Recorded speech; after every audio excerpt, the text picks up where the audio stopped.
Namaste and welcome to this edition of The Right Stand. I'm Anand Narasimhan. Ladies and gentlemen, more than 100 years ago, just around the 1920s, was this entire talk of the Khilafat movement in Turkey, that is establishing a Khalifa there and pushing for a pan-Islamist agenda. 100 years later, we have a leader in Turkey who thinks of himself as a caliph and who has these pan-Islamist designs. Increasingly, the influence of such elements on Indian soil is being seen. But tonight, what we're going to show to you is the fact that back 100 years ago, if there were the Ali brothers and Shaukat Ali, Muhammad Ali who were coming out and trying to push for this entire Khilafat movement in India, trying to push a pan-Islamist agenda, here in India this time around in 2022, there is a big bust that's happened in Tamil Nadu of an entity, an Indian institution run by individuals who are inspired by the Islamic State, inspired with this entire Khilafat or Khalifa agenda. So much so they have called their institution the same. These are Islamic State inspired Trojans within our own country, and they are running a recruitment, radicalization drive out there in the open, in active society. Their movements have traced them into neighboring countries. Their movements have traced them in association with hardcore radicals and ISIS operatives. We are going to expose and share with you tonight what is happening in Tamil Nadu. The ISIS Trojans in Tamil Nadu, the sinister designs and the plans that they have in India, and more importantly, their active recruitment and radicalization drive. This is a mega exclusive here tonight on The Right Stand, here on CNN News 18.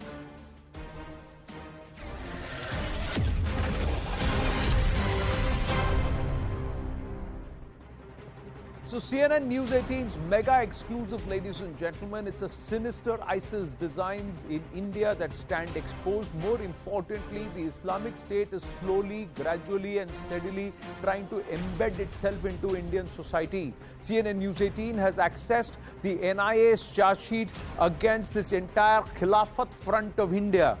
This is evidence of the ISIS hand in the attack on Tamil Nadu cops in Chennai in February 2022. It all started when the cops were attacked, and their hand, those who are involved in this, are part of this entire entity or unit called the Khilafat Front of India, which is again talking about a caliphate. Khilafat emerges from the word Khalifa or caliphate. And this again, this entire Khilafat movement only sowed the seeds for partition in our country and this entire two-nation theory. Now once again, in Tamil Nadu, you have these entities who are radicalized by a pan-Islamist agenda that is the likes of the ISIS, which also wants to establish the caliphate across the world. Now the NIA exposing the sinister plan of 4 Tamil Nadu men having links with global terror groups, the ISIS, and also interlinked with the Al-Qaeda. They are all shoots of the same pod, ladies and gentlemen. And they have set up various groups to carry out and carry forward anti-India, anti-democracy activities, acts against the state, and more importantly, radicalizing people. Let's try and understand what the implications are. As per an RTI reply in February 2020, that these are the figures that they have. May 2014 to 2019, ISIS in India, there were 177 people who were arrested. 34 arrests were made in Tamil Nadu. It's the highest in a particular state. The presence of the radicals and the Islamic State elements in the state of Tamil Nadu is proven by these numbers, ladies and gentlemen. There were arrests in Maharashtra were 25, arrests in Uttar Pradesh were 19, arrests in Kerala were 17, arrests in Telangana were 11, arrests overall in Jammu and Kashmir were 11. So 34 arrests, beg your pardon, 34 arrests in Tamil Nadu, the highest, 26 arrests in Maharashtra, 25 arrests in UP, 19 arrests in Kerala, 17 arrests in Telangana, and 11 arrests in Jammu and Kashmir. So that's how the numbers look. in terms of number of people who were rounded up between 2014 and 2019, May to December 2019 to 2022, another 3 years have gone by, and the number of radicals within is only growing up. Across the country, pan-India, there were crackdowns which happened, and that led to the arrest of 48 individuals in 48 hours. This group attacked cops in February. The larger question is the ISIS embedding itself in India, and is Tamil Nadu a hot reaping ground, an active breeding ground and reaping ground for this pan-Islamist radical outfit, terrorist outfit? Huge concern that come across, that rise. SG Surya, spokesperson of the BJP, Tamil Nadu BJP with us, America V. Narayanan, AICC member with us, Suman Siraman, political analyst with us, Ramaswamy Mayappan, advocate with us, and R. Rajagopalan, senior journalist. My namaskarams to everybody. Thank you very, very much. We've turned the spotlight back onto this state, that is Tamil Nadu, because the numbers are shocking and the charge sheet details are worrying. We've been able to access also the faces of these terrorists and these people who are highly, highly radicalized. How is this possible in Tamil Nadu? Tamil Nadu what the larger story would be, that they would reject, the state rejected such elements. But of late, the presence of these radicals and them using Tamil Nadu for their egress has also come together. Mr. Rajagopalan, if I remember correctly, with the Sri Lanka incident when the bombing happened and the killing happened, at that time also they said that the terrorists tried to make their way escape via Jaffna back into Tamil Nadu, and they were trying to find refuge here. Yes, and they had active ground support. Congratulations to News 18 team, CNN, IBN team, because you have done extremely a good job, and my congratulations to your team, number one. Number two, now we miss Madam Jayalalitha's iron hand, Anand Narasimhan. The reason being, in 1998, the same group in a different format tried in Coimbatore, when Mr. Advani, by narrow escape, it killed tens of people. Many people were killed, and the result very well. And second thing, NIA, Sri Lanka, plus LTT, drugs, refugees. These are all some combo. And as you exactly said, the church attack in Sri Lanka was also masterminded from Tamil soil. So therefore, the deep-rooted conspiracy angle of ISIS in Tamil Nadu, the state government is effectively handling it, but still we need more hand. The recent meeting of National Security Strategy Committee of conference headed by Mr. Amit Shah last week also debated on this. It is Mr. Amit Shah who brought that NIA into Chennai during Edapati Palanisamy regime. The earlier regime did not have NIA, though during UPA regime, the arrests were not that much. After Mr. 2014, Narendra Modi took over, the 234 arrests have been very fastly making up. And second most important, Anand, Coimbatore, Kerala, Tamil Nadu. These three are going to be very, very, very nerve center for ISIS operatives, because it is politically sensitive location, Coimbatore. That is the reason why NIA office has been opened. NIA is zeroing in on many things, and many of the state governments in South India, Karnataka, Kerala, Tamil Nadu, all of them are handing over any cases related to terrorism to NIA, because drug angle is there. As you mentioned just now from the chart sheet, the arrested persons also have deep roots in Tamil villages. So let us, pray that Tamil Nadu, all Tamilians are in this group. We can very well debate it in Tamil. Where is Amaiti Punga in Tamil Nadu? So, Suman Siraman, we got more information. Before I share that, I just want to comment. Do you agree with this high presence of radicals or radicalization that is happening in Tamil Nadu? Is this a cause for concern?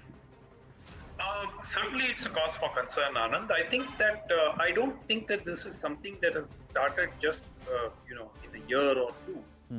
There has been a gradual increase in radicalization of some segments of the youth, and I think that the government must act with a firm hand, and there should not be any politics involved in the approach to these individuals. So I think that it is incumbent that the government actually, obviously many of these cases are now being handled by the NIA. So the role of the state government is rather limited in these cases. But whatever, the intelligence which has to come from the ground, the state government should be actually coordinating and providing this information to the NIA to act. And one only can sincerely hope that vote bank considerations will not prevent the present government from acting with a firm hand. That could be something that the government will have to ensure that it does not in any way compromise on internal security. Well, we got more information coming in before I go across to our other guests. Let's try and show you the faces. Who are these people? Who are the accused who have now been put behind bars? This entire module has been busted. CNN News 18's big exclusive, the NIA charge sheet and the ISIS threads in Tamil Nadu. The ISIS had an attack on cops in February 2021, and this was in Chennai. So this was more than a year and a half ago nearly. The faces. Now here are the people. This is Sadiq Basha. This is R. Ashik. This is A. Muhammad Irfan. And you have Rahmatullah. So these are the four faces that we have been able to identify. They were highly radicalized. They were members and they were running institutions or groups called the Intellectual Students of India, the Khilafa Party of India, the Khilafa Front of India. This is what they were trying to call themselves. What were they doing? They were running these outfits were inspired by the ISIS. In 2016, they started. The aim was to establish Sharia law in India by waging jihad. This was their aim. Secession via terror groups was the motive and the mode. There was a global terror link with the ISIS and the Al-Qaeda, and of course, the National Tawheed Jamaat in Sri Lanka. This is the Sri Lanka connection that emerges, this National Tawheed Jamaat. The evidence is text messages, images, brochures and videos that have been got from the communication devices that these people were using and they were handling. Now this presents and this increases the threat perception and the challenge that we have. Ramaswamy Mayappan, that Indian soil was perhaps actively being used as an ISIS breeding ground. Indians are being used and radicalized and being recruited for terror operations. And there is a connection with Sri Lankan terror groups and they are using Tamil soil.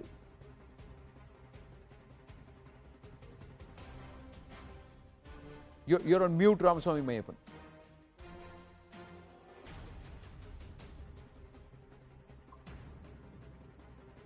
Sorry, I'm unable to hear you. We just try and see if you're on mute. Please unmute. Yeah, now I can hear you. Now I can hear you. Go ahead. Yes. Anand, so all I was saying is you'll have to look at two things. One is how easy has it been for these organizations and these individuals to actually organize people in the civil society to such movements, and how have they been able to get across the routes. That's one. Second is how our intelligence machinery has failed for a longer time. We are glad that they've identified them now, they've been apprehended and action is being taken. But any time delayed is something that we'll have to be worried about. Okay. First part is looking at the nature of the organizations. They call it Intellectual Students of India. And look at the kind of events that they've organized for students in the civil society to bring in people from the mainstream, identify and the subjects of discussion that they've had. The subjects of discussion that have happened in their events and their organizations are ones that are about anti-society, anti-community, or how they have been oppressed. Where there is no marginalization of communities, they identify that there is a separate group that is marginalized, create a narrative around the same, continue to publish on that, and then try and influence a few people to join the organization. How has the intelligence machinery and the state machinery failed to see the same?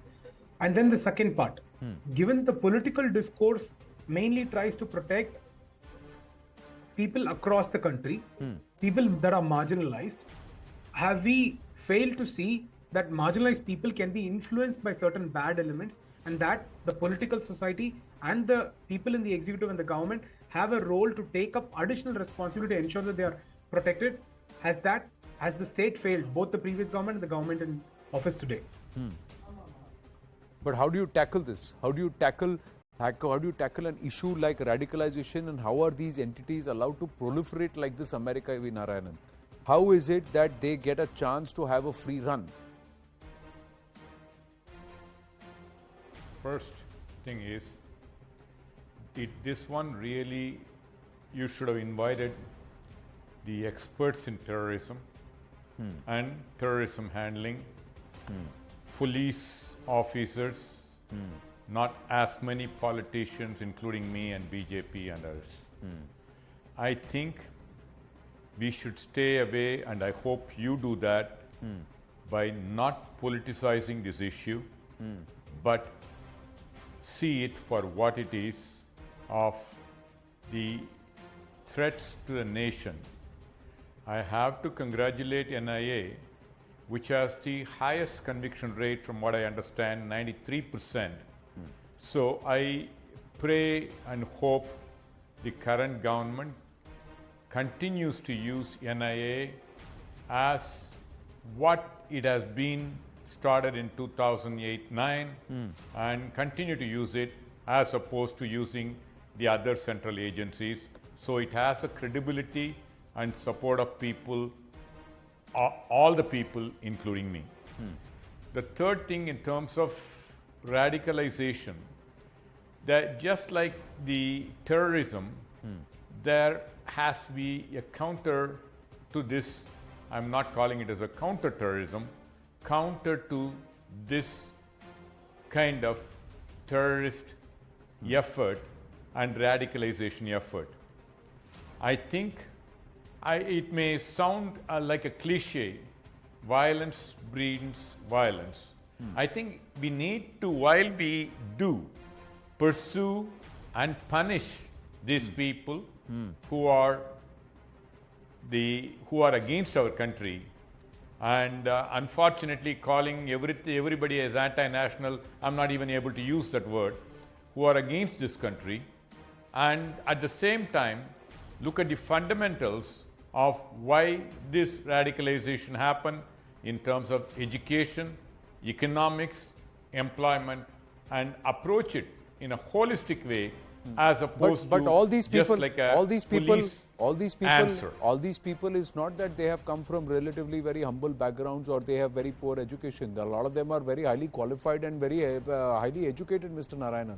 And the reason why we need politicians here is because political parties have somewhere or the other to push their own agenda, either fan the flames, given these kind of elements cover fire, or somewhere even use them to try and further their own political positions. No, the reason why politics cannot be Ranganathan, separated from an issue like this in our country is the responsibility of politicians is also equally as strong as any security outfits. Exactly. No, sir. Please understand. I heard you out. You must hear me out, Mr. Narayanan. What I am trying to say is the security outfits. I will not interrupt. The security outfits have the responsibility of cracking down on such elements and ensuring that they don't harm society. But the political responsibility is that such narratives are not allowed to float. Such narratives or such seeding is not allowed, and such people are not given any kind of cover fire or any kind of protection. The moment you know that these entities, these individuals, their intention is nefarious, there should not be a larger cloaking or trying to give cover fire in the form of appeasement to elements that are going to be a detriment to society. That's where the political aspect comes through. I'm not saying one particular party does it. I'm saying many political parties do it. And that's why the collective responsibility is that no cover fire will be given. But SG Surya, you disagree with Mr. America V. Narayanan? Can I come in? I'll come back to you, sir. Asked that question to me. I need to respond. Sir, I will come to you for a response. Let me just get one opening comment from SG Surya and then I'll come back to you. Yes, Anand, like you said, it is a blessing in disguise that this case was first recovered during a vehicle checking in Mailadurai. Like you have said, this case was first discovered because some of these members who are arrested today, they tried to threaten the police officer and also scared the public using weapons, and that is when this was first detected. Meaning, previously their activities were going on under the disguise of some other different reasons. And secondly, I would disagree that politicians should not be part of the debate, only for the reason that the politicians are also part of the radicalization that is happening in the southern part of this country. Like your statistics say, most of the ISIS recruits are from two states, that is Kerala and Tamil Nadu. Tamil Nadu. That is not without a reason, Anand. I will give you 2-3 examples. See, for long the political class has been ignoring the concerns that were raised to them about this radicalization, allowing of Wahhabi preachers and etc. Now, my problem is, as a politician, I'm really worried and concerned because you had two classical cases in last 2 years. One is the anti-CAA protest, and the other is the hijab row. Now you ignore all the noise around that. If you take CAA Act, does it have anything against the Muslims? It is perfectly an act that helps the minorities. But look how the political parties campaigned, including the larger parties that are supposed to be national parties. It radicalized people in the other corner, and it tried to, flame up fires. Also in the hijab row, what was the actual fact? Who radicalized it? Who supported it? So when there are issues that are concerning national security, I think political parties should take a stand that is for the nation, not mindful of the vote bank politics and the concerns Correct, that is rising out of it. Let America So be the radicalization that is You have made a happening, point. political parties are also But responsible. before I get into a counter with you and a fight with you, I want America and Narayanan and Sumant Raman also to get in. Interestingly, out of the 177 arrested between 2014 and 2019, May 2014 to December 2019, 70 out of the 177 come from just 3 states: Tamil Nadu, Kerala, Telangana. It's a very interesting axis and graph that if you were to draw, and these 3 states are all interlinked with each other: Telangana, Tamil Nadu and Kerala. 70 out of them, 34 from Tamil Nadu, 19 from Kerala, 17 from Telangana. America and Narayanan, respond to SG Surya and to what I had to say, and then Sumant Raman and Rajgopalan ji will come to you. Okay. I'm reading a news thing on dated 4th August. Inspired by LTTE, 2 Tamil Nadu youths wanted to start an outfit to carry out guerrilla attacks. NIA picks them up. Okay? Now, nobody debated that. The problem, you didn't debate it, is this is about LTTE and Tamil Nadu, and you cannot politicize with your agenda and BJP trying to bring in a hijab. No, sir, and that's not CAA. the case. That's I not the went to the case. CAA and supported them. No, I please supported don't them attach. Please because don't it's attach an unjust agenda where law. there is none. Please don't attach an ulterior No, motive he where brought there in is I did where not. there is none. Until No, this time, I was I very respectfully, Mr. careful, Narayanan, reject that but allegation BJP because that's not the person case. brought in hijab Any and- secession, any secessionist very activity clear. is not You is want to anti-India. politicize this issue, No, any and you brought in a secessionist- politician who intentionally brought sir, in. you are also a politician. My point Intentionally is brought in about the who's CAA. giving everybody cover And fire? these Don't are give the anybody things cover fire. that creates- Don't give anybody cover fire. I am saying no What political do you mean party don't should give give any anybody hate fire? monger, I any agree radical, with any you. cover fire. I agree That with is you. exactly what I am I trying to agree say. with you. Listen to Anand, me. I take offense Listen to me. I'm statement you exposing heard you. for one You are reason interrupting alone. me. Just one interruption alone. I I'll did not make. interrupt you when you asked me not to. Just one Let me statement I finish will up. make. Why it's Don't factually do inaccurate. another big Talking channel about the party here in again. government today in the country, there was a prime minister of this country who was murdered in Tamil Nadu. A party today in the ruling at the center continues to oppose any relaxation that is provided to convicts of that particular perpetrated terrorist incident. Whereas the others who are in coalition with the person who's speaking and the opposition party in the country continue to support those convicts. And we've Can I seen the come kind in? of celebration I'm that not is happening No, there with that particular chief sir, minister. any act of secession cannot be talked about. There are political parties who have fanned the flames of a Tamil Elam separately and quietly and tacitly and practiced soft separatism. It's very dangerous and very devious politics. And today, alliance combination should not think that, okay, we can take a softer line in this aspect. The aspect why we I need have political opposed it voices. consistently. No, Why did I know you have. this You have as rapist an being individual sent opposed. out by BJP gone? You have as an individual No, opposed no. it, America. BJP, why did it send the rapist out? You tell me. No. Where is the We news? are Why do you talking. Let's stick to Tamil oppose Nadu one tonight. and not the other? Let's stick to Tamil Nadu tonight. in Tamil Nadu, what is happening is the question. The responsibility of political parties and politicians, or what is happening in Tamil Nadu is the aspect, and the reason why. And one day things, but politicizing in terms of CAA is absolutely your agenda and BJP's No, there's agenda. nobody's agenda, And sir. that's what brings CAA this has got nothing to do with Indian citizens, and the moment you politicize it, you're doing a disservice. No, he That's brought it. exactly No, what I'm I trying to didn't bring say. it. No, Did he said who politicized Did I say it? Who But why did you not politicized object CAA? to it when BJP brought it? Who politicized CAA? I'm saying what did he that? said is Who brought in his today argument. when we are talking about in a sterile please, way? Are you going We to are run around in circles, talking or are about you going to come to the terrorism spot and and we take are the praising kick? As far as for its I'm action, asking and you, we America said that Narayanan, Tamil Nadu simple government point. What did he say? He said in the matter of Hijabra or CAA, it should not have been politicized. Who politicized the matter and derailed the whole thing? It was political parties. And that's what S.G. Surya's argument right now is, that why political parties need to talk about this issue of radicalization is because it is political parties that jump to give such elements cover fire. That's what he's trying to say. Sumant Siraman. No, you're absolutely that is exactly what his argument was. It is the... No, That's exactly what his argument was. I've got more inputs coming through, but Sumant Raman. Political loss. No, sir. Political parties give cover fire to radicals. When it suits their political agenda, they give cover fire to radicals, and that is a disservice. That should not be allowed. Yes. If they were to, then they should be taken to task. We can say whatever we like, but it is true that there is politicization in some form or the other. And look, the very fact Including in that this place. No, it is Sir, not about... which political party? The political party you are a leader of, sir. Their former union minister stood there and said that those who killed Mohan Chand Sharma, there were tears that were shed for the fact that they were arrested. Now, what are you talking about? Who's giving cover fire there? Who's giving cover fire to terrorists? Who's standing there and saying we will absolve them? In neighboring Karnataka, your own party's leader, former chief minister, set free 400 people accused, of which a lot of them are turning out to be hybrid, highly radicalized individuals who are okay to butcher and stab people.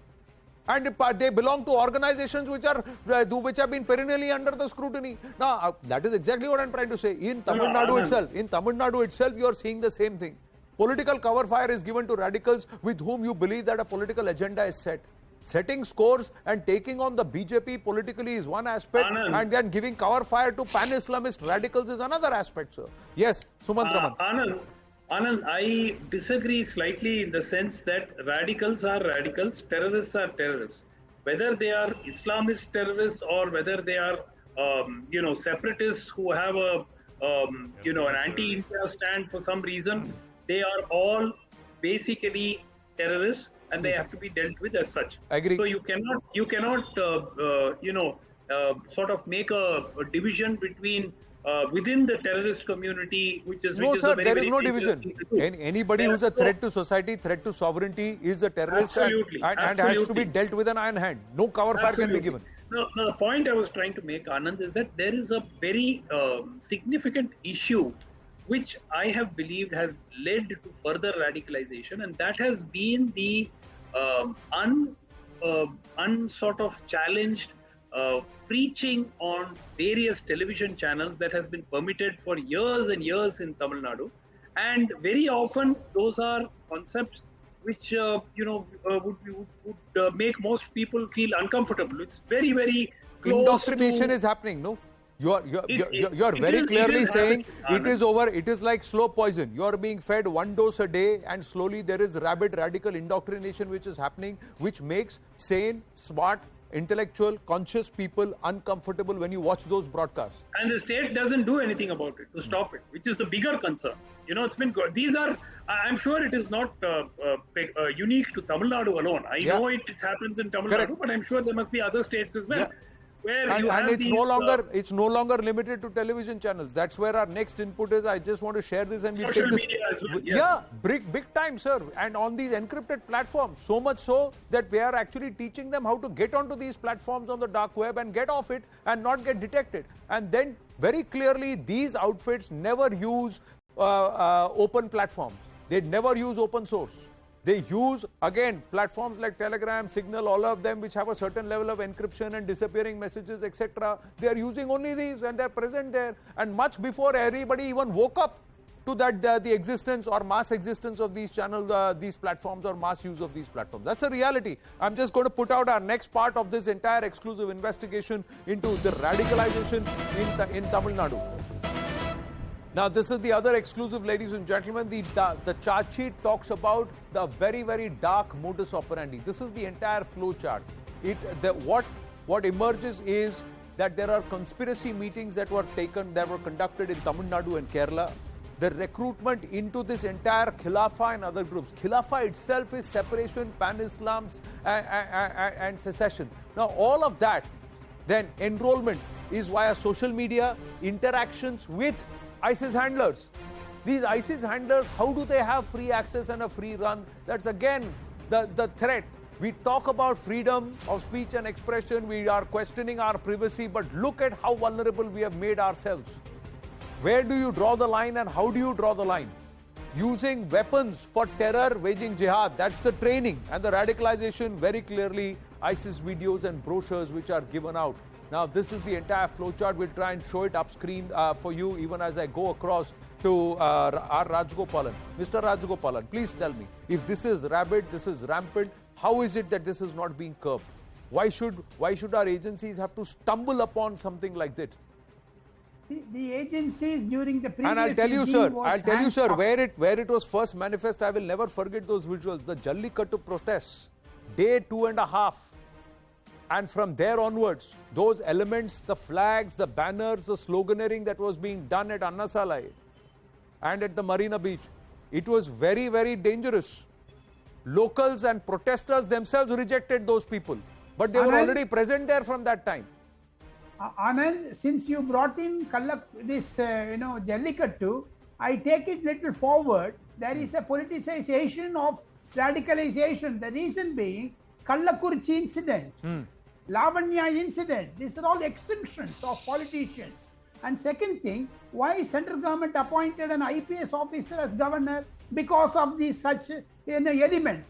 Third, it is the previous government and Honorable Home Minister, Mr. P. Chidambaram, who gave religion, who gave a color, a terror, a color as saffron terror.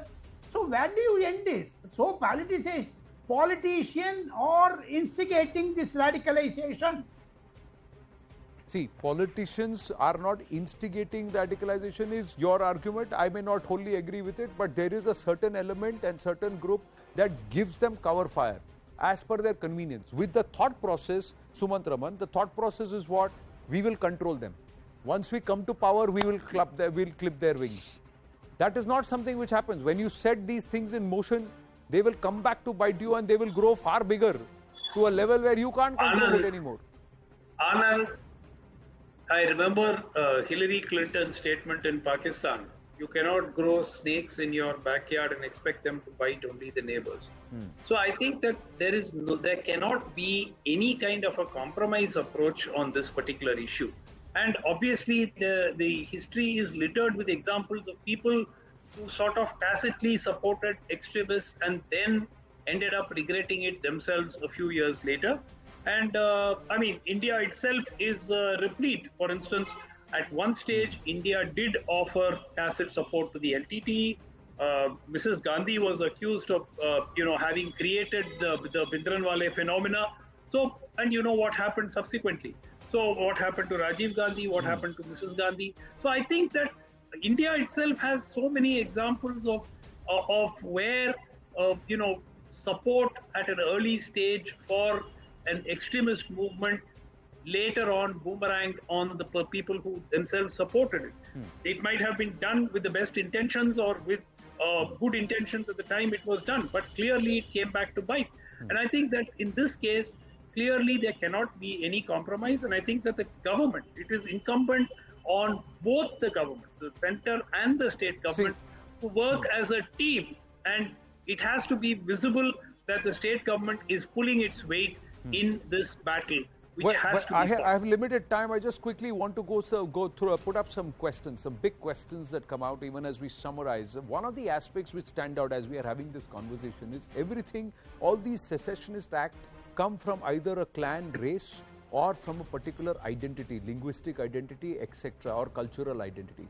It supersedes, and the attempt is to try and supersede this identity, supersede the tricolor, supersede the Indian identity with this particular linguistic identity, cultural identity, etc., where you sow the seeds of, or a religious identity. Now, right now, what are they trying to do? The Islamic State and IS, when they're coming in, they're trying to say that they will be the Muslim Brotherhood or the Ummah, where Muslims and Islam will become bigger than India, or as in India as a country.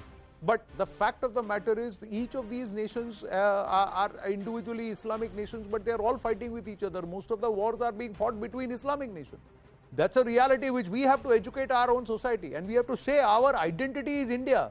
Our identity is not whether we are Tamil, Telugu, Kannada, or Maratha, or Gujarati, or etc. Our identity is India. It's when that is being allowed to be superseded by a religious identity, a cultural identity, an ethnic identity, that we get into this entire issue, and then radicalism is allowed to seed itself. Now let's look at the big questions very quickly. ISKP influence on Indian social and political institutions, is that evident? Those are the questions that stand at this point. Is it very, very evident? The ISKP influence in Indian social and political institutions, very strongly evident, and that to a pan-India presence, pan-India manifestation of a pan-Islamist agenda. Should we now wake up to it? Is there brazen abuse of social media to recruit and radicalize, and how do we tackle it? The Khilafah is equal to a caliphate. Why were red flags not raised when this kind of an institution was being registered? Radical Trojans within are far greater than what is apparent. It's not a few, a handful. This is now becoming slowly a fistful, or perhaps an armload. Ramaswamy Mayappan.